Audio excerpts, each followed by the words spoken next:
चुनावी रण में आखिरी प्रहार, पीएम का जकूजी वाला वार। दिल्ली में कल वोटिंग है और चुनाव प्रचार के दौरान तमाम पार्टियों ने अपनी ताकत झोंकी। आरोप प्रत्यारोपों के तीर चले, दावों वादों की बौछार हुई और आज वोटिंग से एक दिन पहले पीएम मोदी ने आखिरी प्रहार किया है। संसद में बोलते हुए प्रधानमंत्री ने आम आदमी पार्टी और कांग्रेस को घेरा। जकूजी और शावर से लेकर सेल्फी तक पीएम मोदी ने इशारों में केजरीवाल पर हमला बोला तो कांग्रेस और गांधी परिवार पर भी करारा वार किया। वोटिंग से पहले पीएम मोदी के इस अंतिम प्रहार का क्या दिल्ली चुनाव पर कोई असर पड़ेगा? क्या शावर और जकूजी के जिक्र से दिल्ली की बाजी पलटेगी? मध्य प्रदेश की महाडिबेट में आज इसी मुद्दे पर करेंगे चर्चा। पहले यह रिपोर्ट देखिए।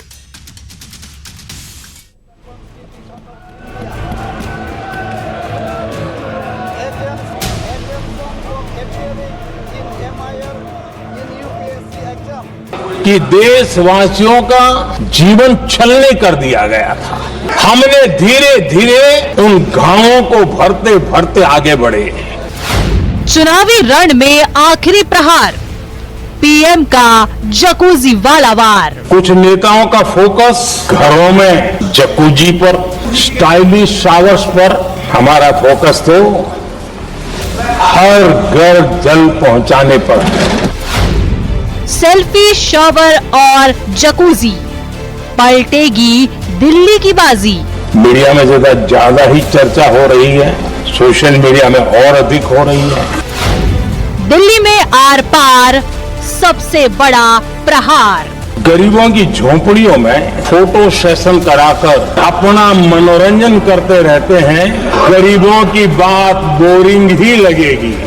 दिल्ली की 70 विधानसभा सीटों के लिए कल वोटिंग है और वोटिंग से पहले पीएम मोदी ने आखिरी प्रहार किया है। आज संसद में बोलते हुए पीएम मोदी ने आम आदमी पार्टी और कांग्रेस पर जोरदार हमला किया। पीएम मोदी ने केजरीवाल पर निशाना साधते हुए कहा कि बीजेपी सरकार का फोकस हर घर जल पहुंचाने पर है, जबकि कुछ नेताओं का फोकस घरों में जकूजी बनवाने पर था। उन्होंने इशारों में दिल्ली की सियासत का मुद्दा बने केजरीवाल के आलीशान बंगले का जिक्र भी किया। प्रधानमंत्री ने कांग्रेस और गांधी परिवार पर भी जमकर हमला बोला है।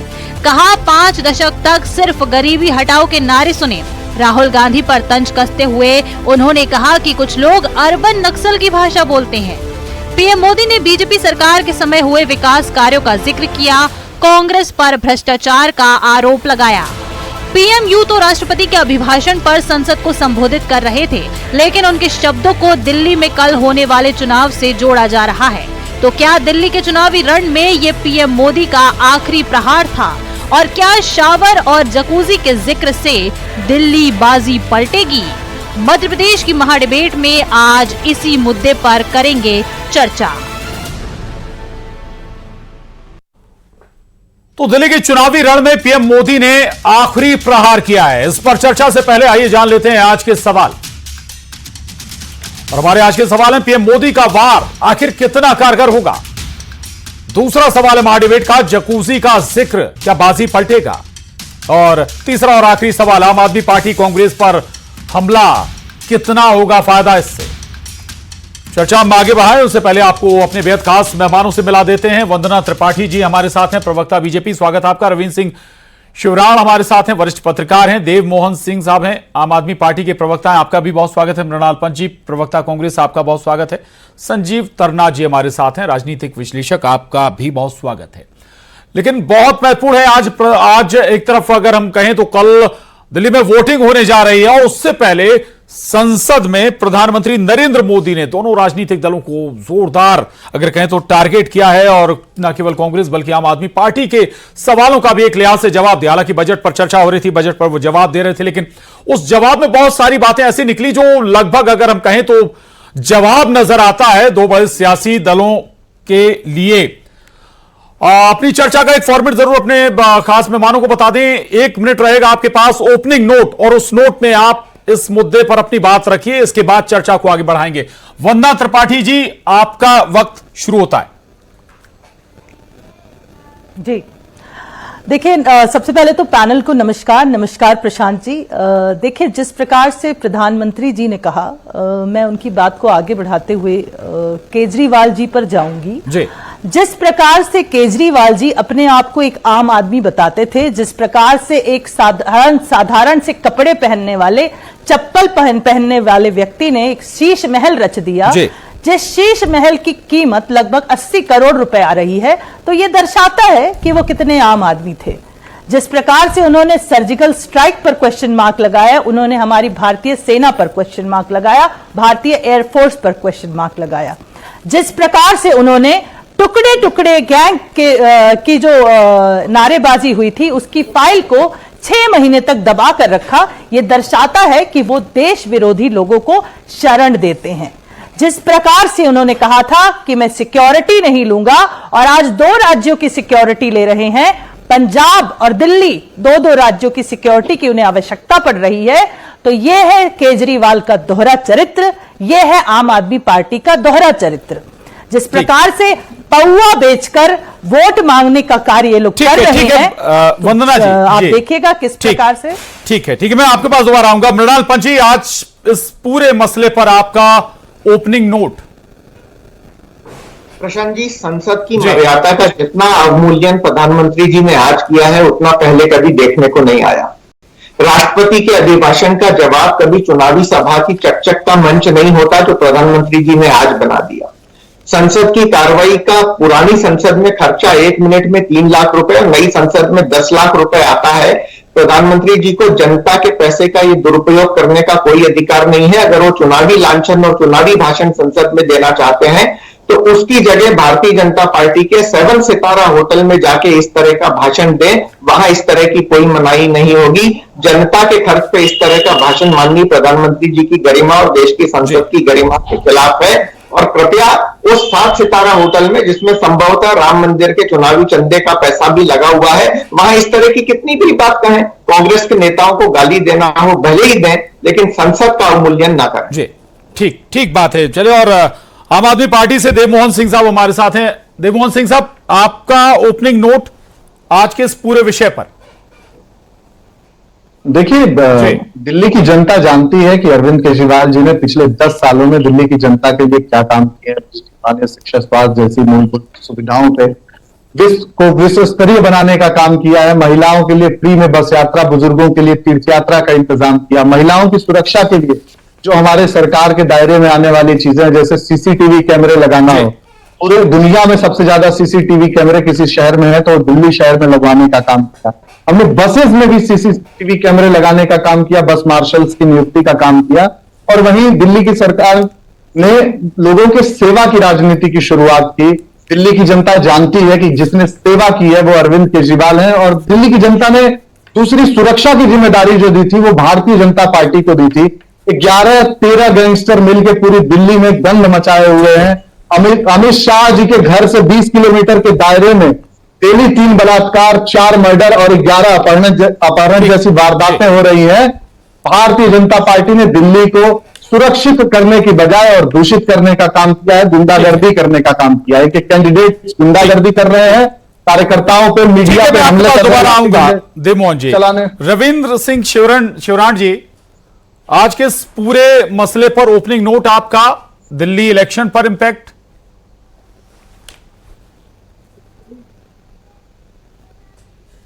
रविंद्र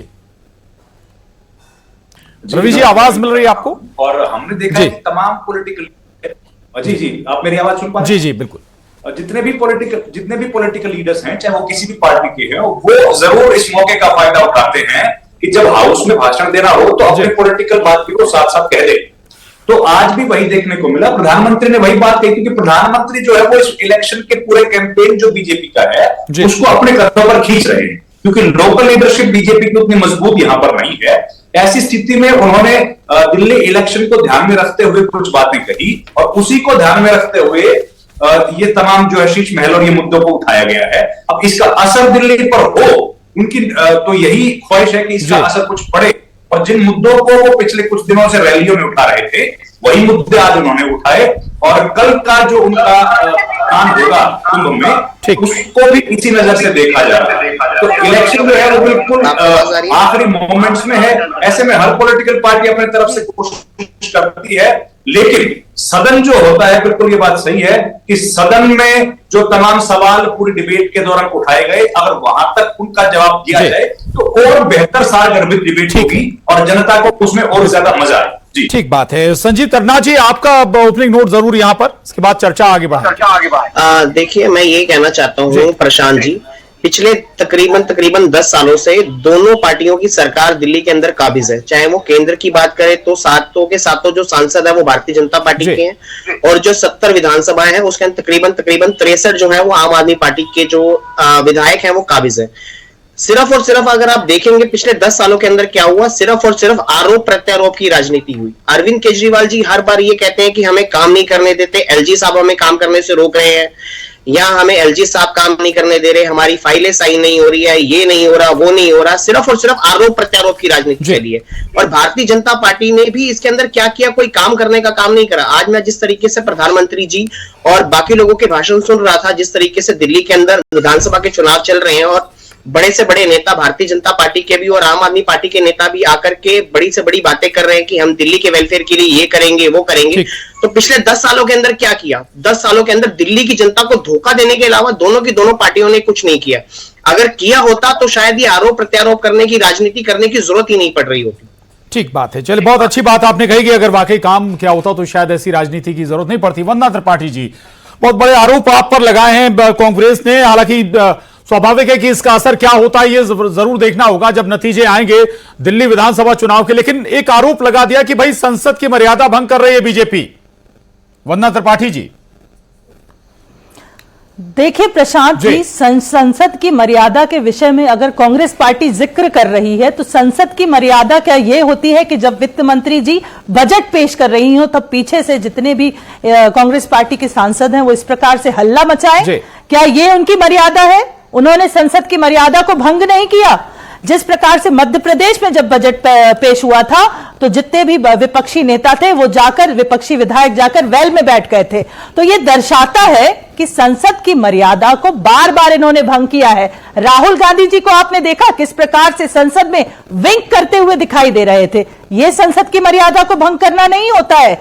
जिस प्रकार से राहुल गांधी जी बचकानी हरकतें करते हैं वो संसद की मर्यादा को भंग करना नहीं होता है। संसद की पटपाठी जो है उसको कभी इन लोगों ने फॉलो नहीं किया है। बजट के समय पे जिस तरह से इन्होंने अभद्र व्यवहार किया है। जी उठा रहे हैं। दूसरी बात ये कि अगर पीएम मोदी संसद में अपने काम का बखान कर रहे हैं तो उसमें दिक्कत क्या है? अगर उसका इंपैक्ट कहीं पड़े ये एक अलग मसला है। नहीं, कोई समस्या नहीं है, और वो कम से कम काम का बखान तो करें। आज जब भाषण माननीय प्रधानमंत्री जी का हो रहा था तो मैं उम्मीद कर रहा था कि वो कहेंगे कि हिंदुस्तान में तो नया मैन्युफैक्चरिंग हब बन रहा है। वो शायद देश को ये बताएंगे कि जीडीपी की ग्रोथ जो 8.6% हुआ करती थी वो 5% तक चली गई है, उसको ऊपर उठाने के लिए क्या करेंगे। वो शायद बताएंगे कि रुपए का जो बेधड़क अवमूल्यन होता जा रहा है उसको ठीक करने के लिए उनकी सरकार क्या करेगी, भविष्य का भारत कैसा होगा। जो एक शानदार एलओपी का उद्घाटन कल राहुल जी ने कहा था, हमें लग रहा था कि प्रधानमंत्री जी उस परंपरा को आगे बढ़ाएंगे। उतना ही मौजूद सामयिक और हिंदुस्तान के भविष्य को कहता हुआ मृणाल जी, कहीं दिल्ली इलेक्शन में इंपैक्ट पड़ने की चिंता तो नहीं है कहीं पार्टी को? नहीं, कांग्रेस पार्टी को कोई चिंता नहीं है। दिल्ली में हमारा मनोबल बढ़ा हुआ है। दिल्ली का मतदाता कांग्रेस पार्टी की ओर बड़ी संख्या में आकर्षित हुआ है। वो याद कर रहा है कि जिस तरह से शीला दीक्षित जी ने दिल्ली का बिल्कुल मेकओवर किया था, फ्लाईओवर बनाए थे, डेवलपमेंट किया था, वो प्रक्रिया पिछले 10 सालों से जो रुकी हुई थी उसको वापस आगे बढ़ाने के लिए वो आशा भरी नजरों से कांग्रेस पार्टी की ओर देख रहा है। और जो परिणाम आएंगे तो हमें उम्मीद है कि उस तरह का, चलिए उसका आपको उम्मीद है कि बेहतर परिणाम दिल्ली में मिलेंगे। देवमोहन सिंह साहब, बीजेपी को भी उम्मीद है और यहां कांग्रेस को भी भारी उम्मीद है कि भाई इस बार दिल्ली में कुछ नया होने जा रहा है, और शायद बीजेपी के हौसले अब और ज्यादा बुलंद हो गए होंगे पीएम के इस भाषण के बाद। नहीं, देखिए, भारतीय जनता पार्टी के हौसले पस्त हैं ये इसी से पता लग सकता है कि उन्होंने शुरुआत से ही 1100 रुपए में वोट खरीदने का काम करना शुरू कर दिया। उन्होंने शुरू से ये बताया कि भाई हम 7,001 सीट पे, 11,001 सीट पे, 17,001 सीट पे वोटर कार्ड डिलीट करवाने के लिए एप्लीकेशन दी उन्होंने फिर कुछ एडिशन कराने के लिए एप्लीकेशन दी इन लोगों के कार्यकर्ताओं ने। इससे क्या पता चलता है? इससे यह पता चलता है कि जनता हमें वोट नहीं दे रही है, हम कुछ षड्यंत्र करके वोट ले सकते हैं। इन्होंने लुटिया बांटने की काम किया, सोने की चैन बांट के वोट खरीदने का काम किया, लोकतंत्र को तार तार करने का काम देवमोहन सिंह जी, हाल ही में लोकसभा चुनाव हुए, बहुत ज्यादा वक्त नहीं गुजरा है।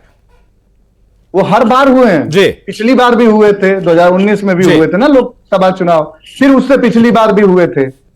देखिए, मैं वही बताने की कोशिश करता हूं कि भारतीय जनता पार्टी जानती है कि उसे जनता वोट नहीं करने वाली। दिल्ली की जनता को जो चीजें मिल रही हैं, 10 साल से इन्होंने गालियां देने का काम किया कि फ्री भी बना रहे हो, फ्री भी बना रहे हो, रेवड़ी दे रहे हो। त्रिपाठी जी सुन लीजिएगा जरा, आज उन्हें कहना पड़ रहा है कि जो रेवड़ी अरविंद केजरीवाल दे रहे थे वो अच्छी थी, जन लाभकारी योजनाएं थी, हम भी वही रेवड़ी देंगे।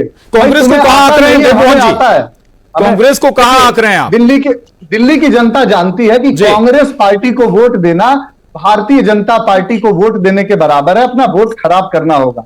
इसलिए दिल्ली की जनता कांग्रेस पार्टी को वोट नहीं दे रही है, वो आम आदमी पार्टी को वोट दे रही है। पहले वंदना त्रिपाठी जी जवाब, इसके बाद मृणाल जी के पास आऊंगा।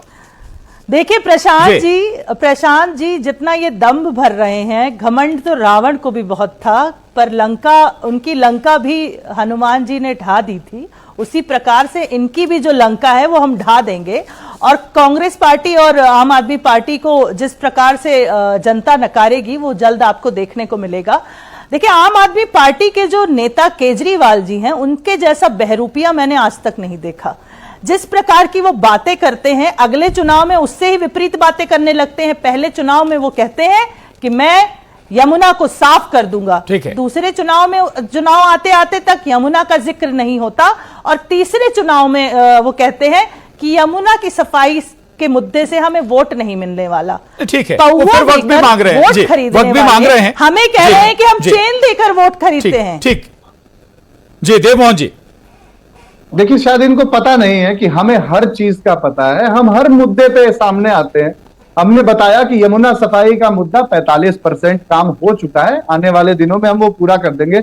और दिल्ली की जनता मानती है कि आम आदमी पार्टी जो कहती है वो हमेशा करती है, इसीलिए दिल्ली की जनता जो हम पॉलिटिकल जुमला बोलने वाली पार्टी नहीं है कि 15 लाख दे देंगे। उड़ीसा में क्या हुआ था, अभी इन्होंने बोला कि 300 यूनिट फ्री देंगे बिजली, चुनाव गलती से सरकार बन गई, उसके बाद आके बोले कि भाई हम बिजली फ्री नहीं कर सकते, हमें आता नहीं, अभी हम ट्रेनिंग ले रहे हैं अरविंद केजरीवाल जी से, अगले 5 साल ट्रेनिंग लेंगे, फिर उसके बाद उड़ीसा में आके देखेंगे क्या करना। चले मृणाल जी, अरविंद केजरीवाल ठीक है, आ रहा हूं सर। मृणाल जी, कांग्रेस को तो कहीं किसी लाइन में ही नहीं मानते देवमोहन जी, वो कह रहे हैं कि भाई जनता मानती है कि अपना वोट देना, कांग्रेस को बर्बाद करना है। प्रशांत जी, दिल्ली की जनता दोनों ही दलों ने बेतरह से निराश किया। जहां तक लक्का जलाने की बात है तो कोई राजनीतिक दल नहीं करेगा, और दिल्ली की जनता वोट देगी और वो खुद ही अपना निर्णय मतदान के साथ साथ सुनाएगी। भारतीय जनता पार्टी की स्थिति तो यह है कि वो खुद के दम पर तो चुनाव लड़ नहीं रही, सरकारी एजेंसियों और चुनाव आयोग के बल पर चुनाव लड़ रही है। हिंदुस्तान में कई घटना इस तरह की सामने आ गई हैं जब देख चुके हैं कि आयोग से तमाम एजेंसियां भारतीय जनता पार्टी का कार्यकर्ता बनकर काम कर रही हैं। आम आदमी पार्टी में भगदड़ मची है, नेता विधायक मंत्री सांसद पार्टी छोड़कर जा रहे हैं, उसका आधार खिसक गया है। और जब दोनों ही दलों से अगर दिल्ली की जनता नाराज है तो तीसरे दल के रूप में कांग्रेस पार्टी के अलावा उनको और कोई विकल्प दिखता नहीं। मृणाल जी, 2 से 3 इलेक्शन का अगर ट्रैक रिकॉर्ड देख लें, कांग्रेस को कहां पाते हैं आप? जहां दहाई में आपके पास अगर वोट नहीं आ रहा तो फिर तो दिक्कत है। नहीं, ये आकलन करने वाली भारतीय जनता पार्टी या आम आदमी पार्टी कौन होती है? दिल्ली की जनता अपना निर्णय ठीक बात है, आपने बिल्कुल ठीक बात कहा है इस पर। जी, रविंद्र सिंह शिवराण जी के पास जाऊंगा। रविंद्र सिंह शिवराण जी, आम आदमी तीन पार्टियां दावा कर रहे हैं दिल्ली में, कांग्रेस भी, बीजेपी भी, आम आदमी पार्टी भी, लेकिन यहां पर आप कहां किसको स्टैंड करता हुआ देख पा रहे हैं? दूसरा ये कि आज जो भाषण हुआ, 2 मसले चाहे कांग्रेस हो या आम आदमी पार्टी, दोनों पर बेहद तीखे प्रहार पीएम मोदी ने किए हैं, इसका भी इंपैक्ट पड़ेगा क्या? और दूसरा, कहां कौन स्टैंड कर रहा है?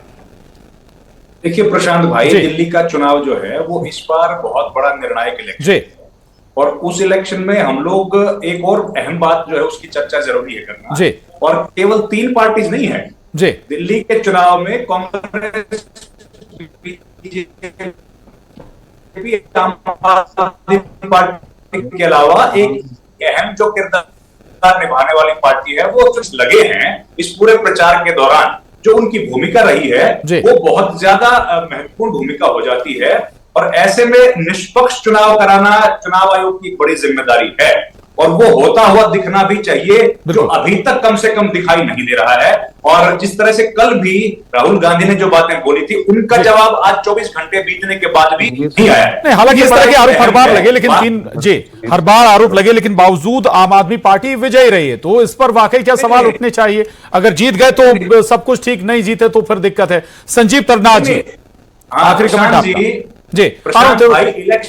जी आ रहा हूं प्रशांत जी, मैं वही कहना चाहता हूँ, पिछले 10 सालों के अंदर आप देखेंगे कि भारतीय जनता पार्टी हो चाहे आम आदमी पार्टी हो, दिल्ली के अंदर डेवलपमेंट करने की बजाय दोनों पार्टियों ने सिर्फ आरोप प्रत्यारोप करने की राजनीति करी, किसी ने डेवलपमेंट की बात नहीं करी। मैं वंदना जी की बात को भी सुन रहा था और आम आदमी पार्टी के प्रवक्ता को भी अच्छे तरीके से सुन रहा था।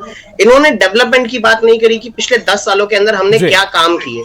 इन्होंने ये कहा कि हमें भारतीय जनता पार्टी ने काम नहीं करने दिया। वंदना जी ने कहा कि ये काम नहीं कर पाए। तो पिछले 10 सालों से 700 सांसदों की सीट पे आपके सांसद मौजूद थे, आपने क्या काम किया? अगर यमुना को क्लीन करने की जिम्मेदारी सिर्फ आम आदमी पार्टी की थी, आपका कोई दायित्व नहीं बनता था? आपको दिल्ली की जनता ने 700 सांसदों की सीटें दी, जिससे कि आप दिल्ली के विकास की बात करें, दिल्ली की बेहतरी की बात करें, और आप जो बातें करते हैं वो आरोप प्रत्यारोप की बातें करते हैं। आम आदमी पार्टी की अगर आप प्रेस कॉन्फ्रेंस देखेंगे तो वो ये कहते हैं कि एलजी साहब काम नहीं करने दे रहे, एलजी साहब ये नहीं करने दे रहे। और 2013 से पहले अगर आप देखेंगे, जब कांग्रेस की सत्ता हुआ करती थी, तो एलजी साहब तो दिल्ली के अंदर तब भी हुआ करते थे। और जब 2003 से पहले, माफी चाहूंगा वक्त इजाजत नहीं देता है, लेकिन वाकई ये बात सही है कि दोनों की जिम्मेदारी थी राजधानी दिल्ली में काम करने की, चाहे आम आदमी पार्टी हो या बीजेपी हो। अब लेकिन देखना होगा ये तमाम जो हाल के घटनाक्रम हुए, लगातार बड़ी बड़ी रैलियां हुई हैं, दोनों बड़े राजनीतिक दलों ने रैलियां की हैं, तमाम तरह के वादे किए हैं, उसका इंपैक्ट क्या होता है? कल वोटिंग होगी और उसके बाद जब नतीजे आएंगे तो तस्वीर साफ हो जाएगी। आप सभी खास मेहमानों का बहुत धन्यवाद। महाडिबेट में बस इतना ही। नमस्कार।